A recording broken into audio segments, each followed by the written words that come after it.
தோசையும் குருமாவும் தோசையும் குருமாவும் வாங்க ஸ்டார்ட்.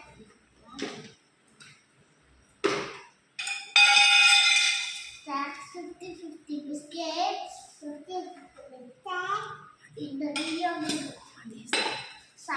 மதிய ஸ்கூல்லே சாப்பிட்டுருக்கோம். பாய் ஃப்ரெண்ட்ஸ், வாங்க சாப்பிடலாம். இந்த வீடியோ உங்களுக்கு பிடிச்சிருந்தா லைக் பண்ணுங்க, ஷேர் பண்ணுங்க, கமெண்ட்